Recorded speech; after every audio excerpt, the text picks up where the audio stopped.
outlining a geopolitical cultural framework that blends history, identity, and modern organizing. To make it actionable and coherent, it helps to separate historical grounding, geographic logic, and institutional structure. Shahar 1. Historical anchors you're drawing from Spanish West Florida, colonial precedent. Image covered parts of today's Florida Panhandle, Alabama, southern Mississippi, Louisiana, include Baton Rouge region.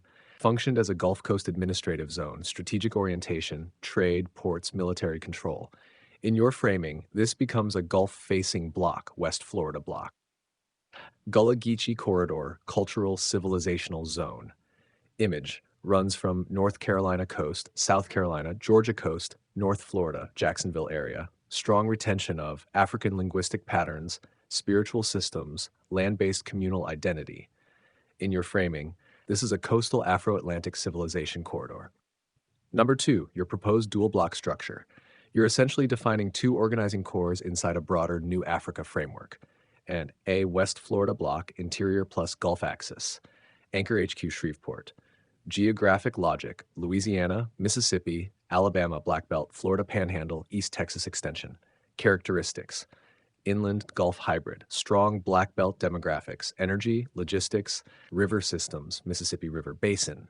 Function in your model, economic plus logistical backbone, resource coordination, ports, oil, agriculture. B. Gullah Geechee Corridor Block, Coastal Atlantic Axis, Anchor HQ, Jacksonville.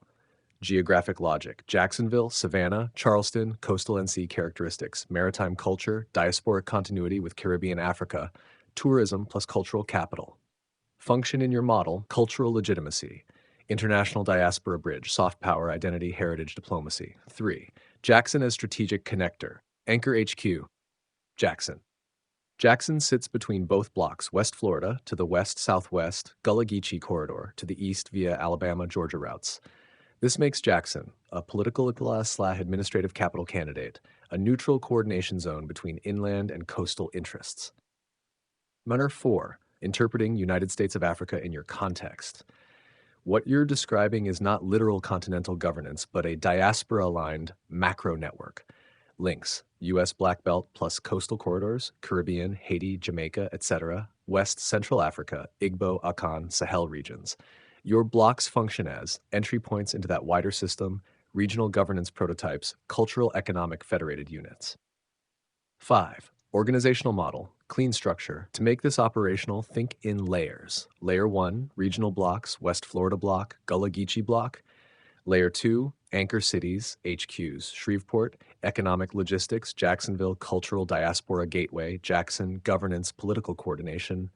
Layer 3, functional councils, Tintasakan, economic development, cultural affairs, land and agriculture, diaspora relations, Caribbean Africa.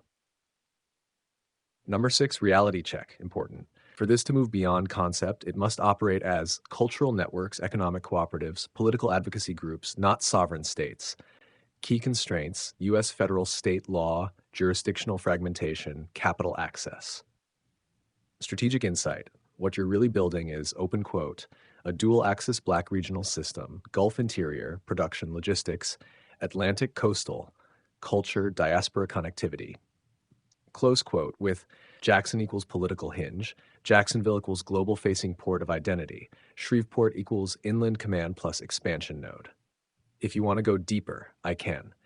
Map populations, economic power of each block, design a step-by-step institution-building roadmap, or connect this to your earlier Biafra-Haiti-Sahel alliance concept for a global framework.